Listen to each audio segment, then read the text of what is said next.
Sparky the squirrel loved exploring his cozy treehouse, especially when the weather was chilly. One morning, he rubbed his fuzzy tail along the soft rug, reached for the doorknob, and zap! Ow! He squeaked, jerking back his paw. A tiny spark had jumped out. Was that magic? He whispered.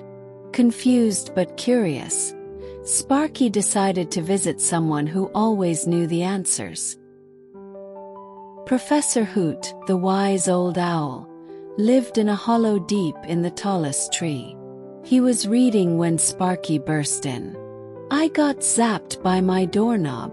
"Why?" Professor Hoot smiled. "Ah, you met static electricity.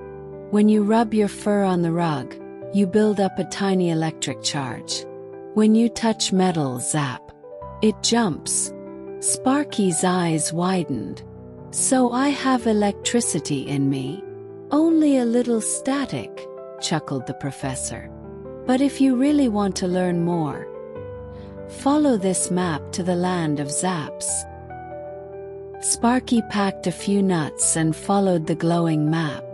It led him to the edge of the forest and up a hill where clouds gathered low. Suddenly, a breeze lifted him off the ground. He floated higher and higher, until he found himself on a soft path of light in the sky. He landed in a strange place filled with glowing flowers, sparking trees, and humming air.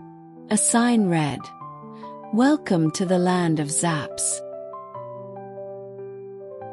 In the middle of the glowing field stood a tall figure made of mist and fluff, Lady Nimbus, the cloud fairy. "I felt a zap this morning," Sparky explained. "That was only the beginning," she said gently. "Up here, clouds rub together just like your rug. That creates huge static charges in the sky." "Is that what causes lightning?" Sparky asked.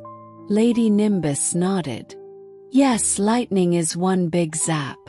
Let me show you." A spark zoomed past them and zipped around in circles. It giggled and glowed. "I'm Zap, the lightning sprite. Want to learn how I fly?"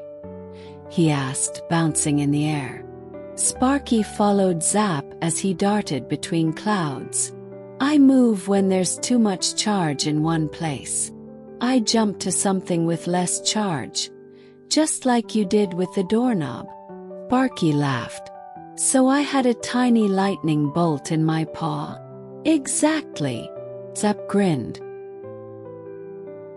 Zap and Sparky glided down into a glowing garden. There, fireflies floated gently between vines that pulsed with light. "This is the electric garden," said Zap. "It shows how we use electricity to power things." A kind firefly named Watson waved. "Electricity lights homes, warms food, and helps us in many ways. But only when used carefully." Zap nodded. "Touching the wrong things can be dangerous." Sparky listened closely. He was starting to understand that zaps could be helpful or harmful. Sparky wandered off and saw something shiny, a cracked wire near a glowing fence. Curious, he reached for it. "Stop!" shouted Zap, flying in front of him. "That wire is broken. Electricity can travel through you to get to the ground. It could hurt you badly." Sparky froze. "I didn't know." Watson hovered over. "Always stay away from broken wires, plugs, or anything buzzing or sparking." Sparky felt a little shaken, but he was glad he learned before something worse happened. Suddenly, the garden dimmed. The lights blinked off. The flowers stopped glowing. "A power outage," said Watson. "Sometimes storms break things, and power shuts off for safety." Sparky helped the others search for the problem. A fallen tree had knocked down a pole. Lady Nimbus brought a cloud to lift it, while forest helpers guided the power safely back. Slowly the lights returned. Sparky was amazed. So fixing power is a team job. Always, said Zap.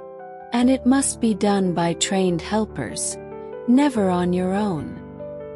To celebrate, Zap invited Sparky on a special ride. Hold on, he said, and they zoomed up into the clouds on a controlled bolt of lightning. They danced through the storm, carefully and safely guided by Lady Nimbus's magic.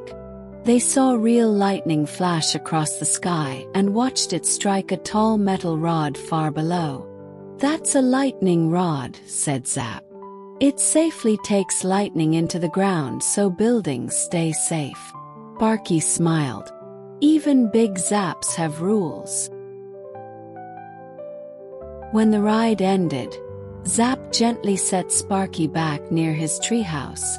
You've learned so much, said Zap. You felt a little zap, but now you know what it means, where it comes from, and how to stay safe. Sparky waved goodbye to the Land of Zaps. Back in his cozy home, he looked at the rug, the doorknob, and the power outlets. This time he wasn't nervous. He was careful. And when a small Zap jumped from his paw to the doorknob again, he just smiled.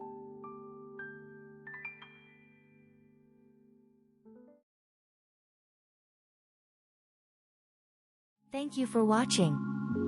If you enjoyed the adventure, please give us a like, share with your friends, and hit that subscribe button to follow our channel for more magical stories. Join us next time for another exciting journey. Sweet dreams and see you soon.